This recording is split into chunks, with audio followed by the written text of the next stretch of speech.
Olha, a declaração da inelegibilidade foi um completo absurdo, porque, veja, quais foram os motivos que levaram Bolsonaro a ser considerado inelegível? Em tese, haveria a tese do relator, né? Era de que haveria uma atmosfera de Bolsonaro e seus ministros tentando dar um golpe. Veja, o golpe seria antes ou depois da eleição? Esse é o primeiro ponto. Porque uma linha investigativa diz que não, o golpe foi quando ele perdeu as eleições e a partir dali tentou se organizar para que Lula não assumisse, não tomasse a diplomação. Aí vem o relator no TSE e disse: não, o golpe já começa lá atrás, quando ele começa a questionar as urnas. Ora, se o golpe era lá atrás, então ele nem teria concorrido às eleições, porque se submeteria a isso, já que saberia que tinha a possibilidade de se cometer um golpe. Bom, mas dentro dessa tese, então, quais são as provas de que Bolsonaro tentou cometer um golpe? Havia uma minuta de um decreto encontrada na casa do ex-ministro da Justiça, Anderson Torres. Bom, como foi feita essa minuta? Quem fez? Quem entregou? Tinha um timbre do Ministério da Justiça? Não tinha. Tinha as marcas, as digitais do presidente da República? Não tinha. Só tinha as digitais do próprio agente da Polícia Federal, que inclusive deveria estar usando luvas na operação e não utilizou, e as marcas da advogada que analisou ali aquela cópia.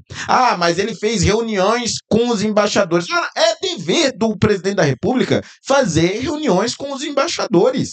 Mas ele falou do sistema eleitoral. O próprio Tribunal Superior Eleitoral, há anos, estimula uma discussão sobre o sistema eleitoral, formas de torná-lo mais transparente, formas de torná-lo mais seguro, para que o eleitor e as instituições passem a confiar cada vez mais nas nossas eleições.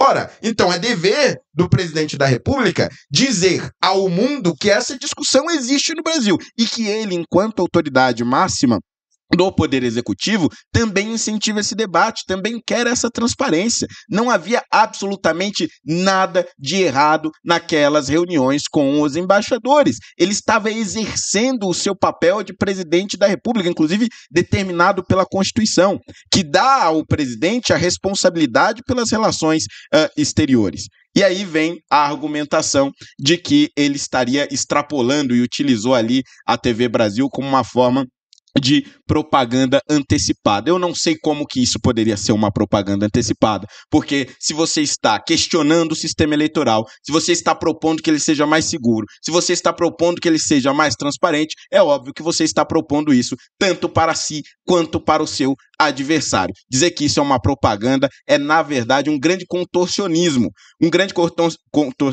das instituições e da esquerda, que tem medo de ver Bolsonaro disputando mais uma vez nas urnas, porque aconteceria a mesma coisa que está acontecendo agora nos Estados Unidos.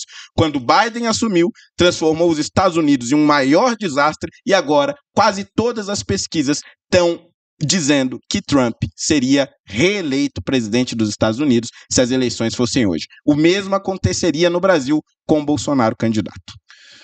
Léo, você que levantou essa pauta sobre a ineligibilidade do Bolsonaro, eu gostaria que você terminasse o raciocínio só se atentando só sobre Bolsonaro, por favor. Uhum. Não, perfeito. Veja, Bolsonaro, mais uma vez, não foi declarado inelegível pelo PT ou pelo Lula, foi declarado inelegível pelo TSE.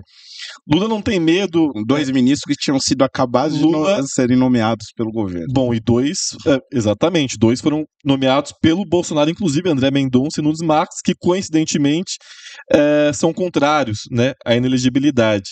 Mas veja, é importante ressaltar que foi matéria do TSE e não do governo federal, porque muitas pessoas confundem e acreditam que há uma relação direta entre o Lula e a inelegibilidade do Bolsonaro. Primeiro que o Lula não tem o menor medo da candidatura de Jair Bolsonaro. Lula venceu Jair Bolsonaro nas urnas. Lula derrotou Jair Bolsonaro nas urnas. O primeiro presidente não reeleito desde a redemocratização em 85, um verdadeiro vexame. E teria vencido em 2018, se não tivesse sido condenado por um juiz que depois foi virar ministro de Estado do principal beneficiado com a condenação que por ele foi dada em primeira instância. Outro verdadeiro escândalo. E depois, de fato, foi comprovado que virou político, e porque as pretensões eram políticas e particulares. Pois bem, diante disso, a gente refuta um primeiro ponto. Lula não foi o responsável pela inelegibilidade.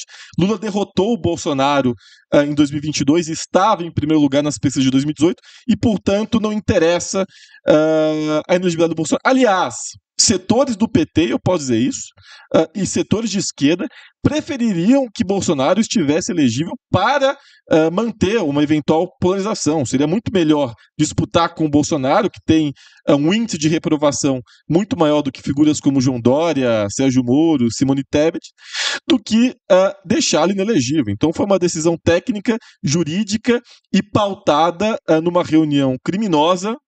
Foi condenado, crime eleitoral é crime, numa reunião criminosa com embaixadores estrangeiros, onde o presidente da República, na condição de chefe de Estado e de governo, queria convencê-los de que o nosso sistema eleitoral estava sendo fraudado. Essa é a realidade. Ele não colocou sequer uma dúvida. Ele estava afirmando que o nosso sistema eleitoral era absolutamente frágil, fraudável, diante de um sistema que é reconhecido no mundo todo. Não, como fraudado ou fraudável? Há uma diferença fundamental aí. Estava em processo de fraude. Nesse momento você arrancou um sorriso estava do em processo, Léo estava em processo de Nesse fraude. momento, Rodney, você arrancou um sorriso do Léo Gandini. Estava em processo de fraude. E diante disso, convocou aqueles embaixadores. Então, o objeto nos autos era esse. E por esse crime, Bolsonaro foi condenado não só uma vez, não só duas, mas 3 vezes. Inclusive, depois, posteriormente, também pelo 7 de janeiro, onde ele utilizou esse aparato do Estado também para, aos gritos de imbrochável, falar mal do Estado de Direito. Então, parece um episódio de The Office, é uma coisa cômica. Aliás, seria cômico se não fosse trágico. Então, esse é o veredito. Bolsonaro foi condenado inelegível por crimes cometidos, simples.